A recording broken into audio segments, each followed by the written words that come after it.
ശബരിമലയിലെ സ്വർണ്ണക്കൊള്ളയുമായി ബന്ധപ്പെട്ട SIT അന്വേഷണം, അവരുടെ നടപടികൾ പലതും സംശയാസ്പദമാണെന്നുള്ള കാര്യത്തിൽ തർക്കമില്ല.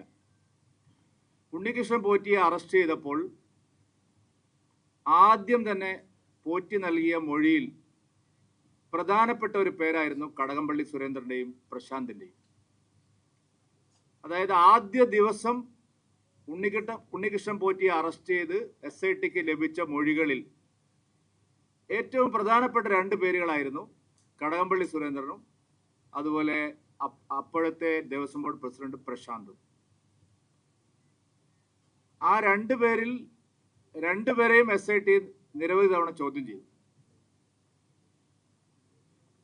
എല്ലാവിധ തെളിവുകളും കടകംപള്ളി സുരേന്ദ്രനും പ്രശാന്തിനുമെതിരെ ഉണ്ടായിട്ടും SIT അവരെ അറസ്റ്റ് ചെയ്യാൻ തയ്യാറായില്ല.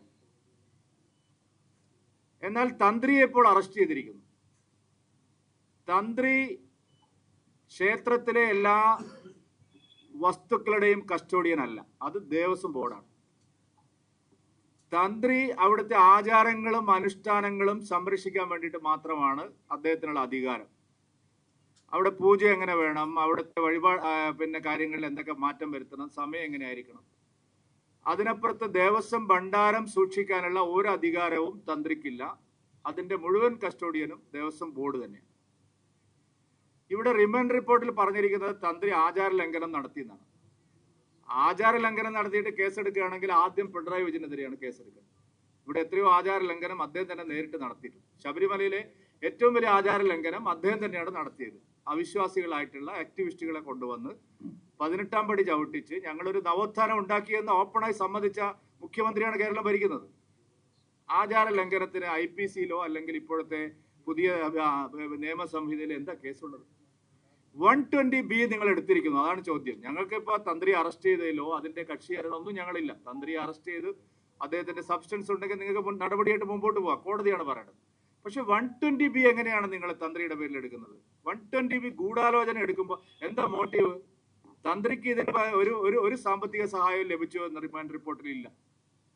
ഈ സ്വർണ്ണക്കൊള്ളയിൽ ലഭിച്ച പണത്തിൽ നിന്നോ അല്ലെങ്കിൽ മറ്റ് ആനുകൂല്യങ്ങളിൽ നിന്നോ ഒരു സാമ്പത്തിക നേട്ടവും ഉണ്ടാക്കിയെന്ന് റിമാൻഡ് റിപ്പോർട്ടിൽ ഇല്ല. ആചാരങ്ങളുടെ കാര്യം മാത്രമാണ് റിമാൻഡ് റിപ്പോർട്ടിൽ പറയുന്നത്. അപ്പൊ അവിടെ ഒരു സംശയം സ്വാഭാവികമാണ്. ഈ തദ്ദേശ തെരഞ്ഞെടുപ്പിൽ ഉണ്ടായിട്ടുള്ള അതിഭീകരമായ തിരിച്ചടിയിൽ നിന്ന് മറികടക്കാൻ ജനവികാരം അത്ര ശക്തമായി സർക്കാരിനെതിരെ ഉള്ളപ്പോൾ അതിനെ ഒന്ന് വഴിതിരിച്ചു വിടാനുള്ള ഒരു തന്ത്രമാണോ എന്നുള്ള സംശയം ജനങ്ങൾക്കുണ്ട്. അത് ദൂരീകരിക്കപ്പെടണം. അതാണ് ഞങ്ങൾ BJP ആലോചിച്ചിരിക്കുന്നത്, ND ആലോചിച്ചിരിക്കുന്നത്. ഞങ്ങൾ ഇതിനെ സംബന്ധിക്കുന്ന അഭിപ്രായം അല്ല. ഞങ്ങൾ ഈ കേസിൽപ്പെട്ട ആരെയും സംരക്ഷിക്കാനില്ല, ആർക്കു വേണ്ടിയും വക്കാലത്തിനില്ല. പക്ഷേ ഈ കേസിൽ സംശയങ്ങൾ ധാരാളം ഉണ്ട്. പ്രധാന പ്രതികളെ അറസ്റ്റ് ചെയ്യാതെ ആചാര ലംഘനം നടത്തി എന്ന് പറയുന്ന അല്ലെങ്കിൽ എല്ലാം അറിഞ്ഞിരുന്നു എന്ന് പറയുന്ന തന്ത്രിയെ മാത്രം അറസ്റ്റ് ചെയ്തു. എല്ലാം അറിഞ്ഞിരുന്നു കടകംപള്ളി സുരേന്ദ്രന്, എല്ലാം അറിഞ്ഞിരുന്നു പ്രശാന്തിന്, ശങ്കർദാസിന്. പ്രശാന്തിന്റെ കാര്യമാണെങ്കിൽ ബഹുമാനപ്പെട്ട കോടതി തന്നെ ചോദിച്ചിട്ടുണ്ട്, നിങ്ങൾ എന്താ പ്രശാന്തിനെ അറസ്റ്റ് ചെയ്യാത്തത്? കാരണം അദ്ദേഹം നേരത്തെ നടന്ന തട്ടിപ്പിൽ എല്ലാ കാര്യങ്ങളും വിജിലൻസ് കണ്ടെത്തിയ തട്ടിപ്പിനെ സംബന്ധിച്ച എല്ലാ കാര്യങ്ങളും മനസ്സിലാക്കിയിട്ട് അതേ തട്ടിപ്പ് റിപ്പീറ്റ് ചെയ്യാണ് ആ പ്രശാന്ത് ചെയ്തിരിക്കുന്നത്. കടകംപള്ളി സുരേന്ദ്രൻ ഇതിന്റെ ഫൗണ്ടർ ഓഫ് ദി കോൺസ്പിറസിയാണ്. അദ്ദേഹം അവിടെ ഇരിക്കുമ്പോഴാണ് ഈ തട്ടിപ്പ് മുഴുവൻ നടക്കുന്നത്. അദ്ദേഹവുമായി നിരവധി ഇടപാടുകൾ, അത് വ്യക്തിപരമായും സാമ്പത്തികമായുമുള്ള നിരവധി ഇടപാടുകളെ സംബന്ധിച്ചുള്ള ചോദ്യങ്ങൾ SIT ഉന്നയിച്ചതാണ്. പക്ഷെ എന്തുകൊണ്ട് കടകംപള്ളിയിലേക്ക് അറസ്റ്റ് പോകുന്നില്ല? എന്തുകൊണ്ട് പ്രശാന്തിലേക്ക് പോകുന്നില്ല? എന്തുകൊണ്ട് ശങ്കർദാസിലേക്ക് പോകുന്നില്ല? എന്തുകൊണ്ട് വാസവന്റെ ഉത്തരവാദിത്തത്തെ കുറിച്ച് ഒരു അന്വേഷണം പോലും നടത്തുന്നില്ല? ഈ ചോദ്യം വളരെ പ്രസക്തമാണ്. രണ്ടാമത്തെ കാര്യം, രാജീവ്ജി പറഞ്ഞു ഇതിൽ കോൺഗ്രസിന്റെ പാർട്ട് എന്താണ്? കോൺഗ്രസിന് ഇത് ശക്തമായിട്ടുള്ള ബന്ധമുണ്ട്. കാരണം ഈ സ്വർണ്ണക്കൊള്ള നടക്കുന്ന അതേ 2017 അടൂർ പ്രകാശും ആന്റോ ആന്റണിയും, അവർ ചെറിയ വ്യക്തികളല്ല, ചെറിയ മീനുകളല്ല. അവർ കേരളത്തിലെ UDFന്റെ കൺവീനറാണ്. ശബരിമല നിലനിൽക്കുന്ന പത്തനംതിട്ട ജില്ലയിലെ MP ആണ്, പത്തനംതിട്ട ലോക്സഭയിലെ MP ആണ്. ഇവർ രണ്ടുപേരും ചേർന്ന് ഉണ്ണികൃഷ്ണൻ പോറ്റിയെയും ഈ സ്വർണം വാങ്ങിയ വ്യവസായിയെയും എന്തിനാണ് സന്ദർശിച്ചത്? സമയം വളരെ പ്രധാനപ്പെട്ടതാണ്. ഇവിടെ ഈ ഗൂഢാലോചന നടക്കുമ്പോൾ തന്നെ മാർക്കറ്റ് കണ്ടെത്താൻ ഉണ്ണികൃഷ്ണൻ പോറ്റിയും വ്യവസായിയും സോണിയാഗാന്ധിയാണ് സമീപിച്ചത്. അതിന് കാരണമുണ്ട്. സോണിയാഗാന്ധിയുടെ സഹോദരിക്ക് ഇറ്റലിയിൽ രണ്ട് പുരാവസ്തു ഇതുപോലുള്ള വിഗ്രഹങ്ങളുടെ കച്ചവടം നടത്തുന്ന സ്ഥാപനമുണ്ട്. ഞങ്ങളത് എവിടെ വേണമെങ്കിലും പ്രൂവ് ചെയ്യാൻ തയ്യാറാണ്.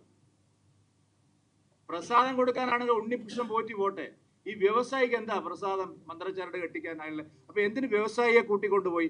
ഇതുവരെ രമേശ് ചെന്നിത്തലയോ വി.ഡി. സതീശനോ ആ കാര്യത്തെക്കുറിച്ച് മറുപടി പറഞ്ഞില്ല. കാരണം ഈ വിവാദം പബ്ലിക് ഡൊമൈനിൽ കൊണ്ടുവന്നത് ശ്രീമാൻ രമേശ് ചെന്നിത്തലയാണ്. അദ്ദേഹത്തോടാണ് വ്യവസായി പറഞ്ഞിരിക്കുന്നത് 5000-10000 കോടിയുടെ ഇടപാട് നടന്നിരിക്കുന്നു, ഇത് പുരാവസ്തു കച്ചവടമാണ് നടന്നിരിക്കുന്നത്, ഇത് ഒറിജിനൽ ഗോൾഡിന്റെ വിലയുമായി ബന്ധപ്പെട്ട ഒരു അഴിമതിയല്ല. നമ്മൾ കണ്ടു, വ്യാളി രൂപം അവിടുന്ന് പോയിരിക്കുന്നു, ശിവപ്രതിമ പോയിരിക്കുന്നു, ഗോളക, അതിന് അയ്യപ്പന്റെ മൂലവിഗ്രഹത്തിന് ചുറ്റിലുമുള്ള ഗോളക പോയിരിക്കുന്നു, അതുപോലെ ഈ ദ്വാരപാലക ശില്പങ്ങൾ പോയിരിക്കുന്നു. അപ്പൊ ഇതൊരു വിഗ്രഹ കച്ചവടമായിട്ടാണ് നടന്നിരിക്കുന്നത്. BJP പറഞ്ഞതല്ല, ബഹുമാനപ്പെട്ട കേരള ഹൈക്കോടതി ഈ കേസ് ആരംഭിച്ച് 2 ആഴ്ചക്കുള്ളിൽ പറഞ്ഞിരിക്കുന്നു, അന്താരാഷ്ട്ര തലത്തിൽ കുപ്രസിദ്ധരായിട്ടുള്ള വിഗ്രഹ മോഷ്ടാക്കൾ നടത്തിയതുപോലുള്ള തട്ടിപ്പാണ്, അഴിമതിയാണ് ഇവിടെ നടന്നിരിക്കുന്നത്. ബഹുമാനപ്പെട്ട കേരള ഹൈക്കോടതി പറഞ്ഞതാണ്. എന്തുകൊണ്ട് SIT ആ നിലയിൽ അന്വേഷിക്കുന്നില്ല? എന്തുകൊണ്ട് അടൂർ പ്രകാശിനെയോ ആന്റോ ആന്റണി ചോദ്യം ചെയ്യുന്നില്ല? എന്തുകൊണ്ട് സോണിയാഗാന്ധിയിൽ നിന്ന് ഒരു മൊഴി എടുക്കണമെന്ന് SITക്ക് തോന്നുന്നില്ല?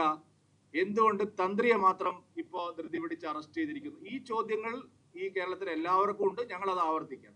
അതുകൊണ്ട് ശബരിമലയിലെ സ്വർണ്ണക്കൊള്ള കേസ് ശരിയായ നിലയിൽ അന്വേഷിക്കാൻ SIT തയ്യാറാവുകയാണെങ്കിൽ കടകംപള്ളി സുരേന്ദ്രനെ അറസ്റ്റ് ചെയ്യണം, പ്രശാന്തിനെ അറസ്റ്റ് ചെയ്യണം, ശങ്കർദാസിനെ അറസ്റ്റ് ചെയ്യണം, ഈ പറയുന്ന അടൂർ പ്രകാശിനെയും ആന്റോ ആന്റണിയും ചോദ്യം ചെയ്യണം, സോണിയാഗാന്ധിക്ക് ഒരു നോട്ടീസ് എങ്കിലും അയക്കണം. അതില്ലാതെ നിഷ്പക്ഷവും നീതിപൂർവമായ അന്വേഷണമാണ് എന്ന് പറഞ്ഞാൽ അത് സമ്മതിച്ചു തരാൻ NDA തയ്യാറില്ല.